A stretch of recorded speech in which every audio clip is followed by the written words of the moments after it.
This episode of the Tin Dog Podcast is dedicated to Mark Nuttall for donating and becoming a patron over at patreon.com/tindog.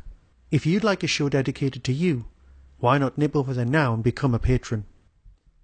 Scanning for audio.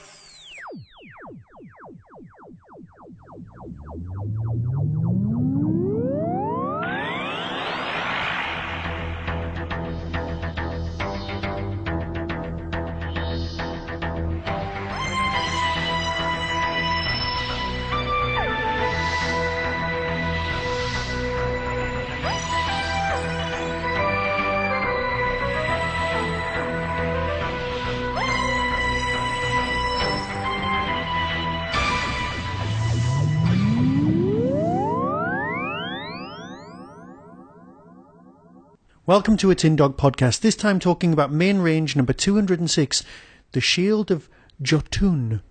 Now, for me, one of the things that's very important about any Doctor Who title is that you can pronounce what it's called. Jotun. Yeah, that's going to put you off on some level, going, I'd like that one, please. Unless, of course, you've heard someone call it that already, and then you know how to say it. But if you didn't know how to say it, you might go, no. So perhaps that's just something for future, because as far as I'm concerned, that's the only thing wrong with this story. Now, yes, I'm on record, and I've been on record for a long time, saying that I've enjoyed the Big Finish version of Doctor Who on levels far outweighing TV Doctor Who. Now, even this season of TV Doctor Who, which has been remarkably strong, is still kind of almost pipped at the post by Big Finish's output. Now, I'm not under contract to say nice things about Big Finish, and you know that if I don't like a story, I will tell you, but this isn't going to be added to that list. Even the people on Divergent Universe Forum, that's the forum that replaced the Big Finish forum, there's a link on the Tin Dog Podcast webpage if you want to pop in, have been saying really, really nice things about this particular story. In fact, one of the only things that's been negative about this story is the cover. You see, Miranda Raisin, who plays Constance Clark, in the story, it's actually commented that she's wearing her uniform from the Second World War. That makes complete sense. There's even a bit about her laddering her stockings. But on the cover, she seems to be wearing the stuff she was wearing for the recording session, stuff that she wasn't wearing even remotely in the story. Now, yes, we've had the incorrect Cybermen on the wrong box and all that business years ago, but in these enlightened days, people tend to get things like this right. So perhaps there needs to be another edition of this story, or perhaps people just need to get Miranda Raisin into a uniform. Why does that sound so much more dodgy than it was meant? Shall we talk about the story instead? I think it's best. Now, obviously, I'm going to be talking at great length about this story, but what's it about? Well, the synopsis reads as follows.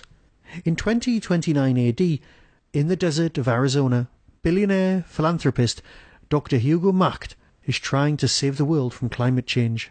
But his great project to scrub the sky clean with his nano-machines grinds to an unexpected halt when his diggers break into something unexpected, a Viking burial barrow containing 8 corpses, a mysterious shield, and an even more mysterious inscription, and yet a more mysterious traveller in time and space known only as the Doctor.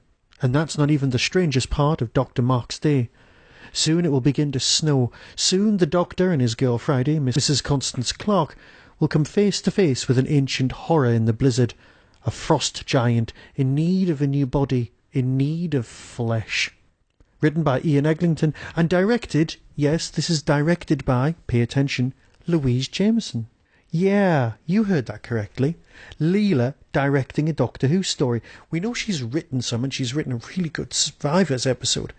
But here, she's directing. Now, I know she's done a lot of directing work for the stage, but it's nice to see Big Finish having complete faith, and, in this case, completely justifiable faith, in her abilities.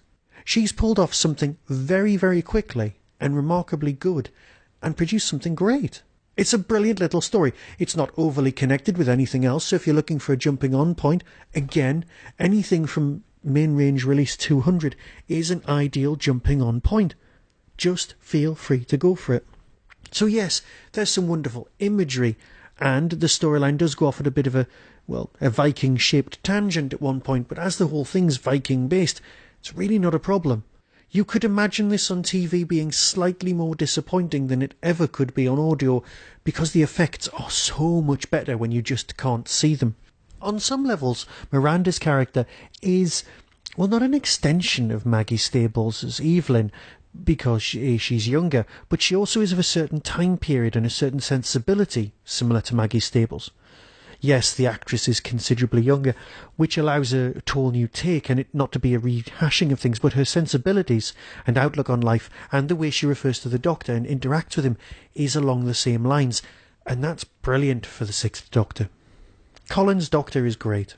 And yes, everyone always bangs on about how Big Finish were the great redeemers, but they've taken the original character and given us back just a tweak here and a tweak there, or character development, as it's known in the trade.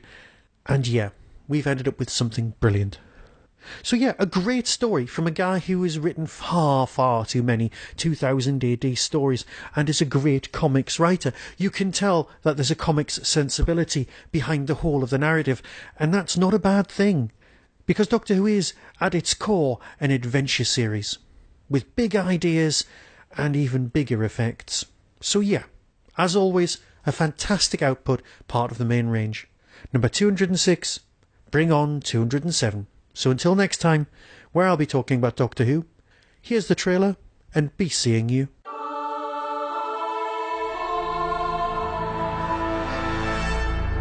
To all of those who read my words, heed me and beware. Coming soon from Big Finish Productions, Doctor Who, Shield of the Jotun. Burnt Oak, Arizona, 2029. It's a tomb. A Viking burial barrow. In Arizona? I am Herger, son of Ulfric, grandson of Rithel, last of the High Chieftains of the North. Look here. The chieftain was clutching something to his chest. A shield would seem to fit the bill. A shield, yes. My blood, breath, and bones now stand watch in this alien soil, so that my people may be spared the evil we have borne here with us. I think we have a means of combating these Jotun, but even so we face grave odds. The creature. It's outside. It's a monster. It's killed 2 people already. It'll be us next. It's trying to dig us out. Behind you. Run! Run as far and as fast as your limbs and lungs will take you.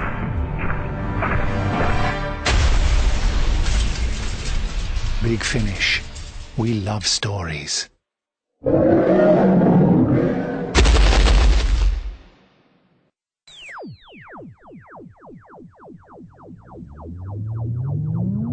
You've been listening to the Tin Dog Podcast, available on RSS, iTunes, Stitcher, Audio Boom and Tumblr. Doctor Who and its associated works are copyright of the BBC. No infringement is intended.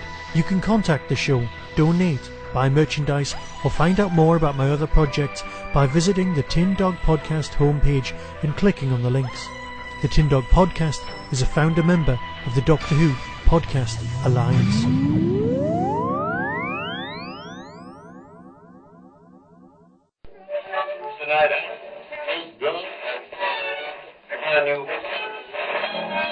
Hi, this is Michael, host of the Tin Dog Podcast, and I've got a competition for you to enter. Win the limited edition, that's the numbered boxed set, of all 10 of the Doctor Who Christmas specials on Blu-ray with limited edition art cards, all absolutely free. All you have to do to enter this competition is send me an email with this one question. Who or what is the hybrid in this series of Doctor Who? Send your answer to tin-dog@hotmail.co.uk by December the 15th and I'll pop it in the post regardless of what country you're in. So until next time, be seeing you.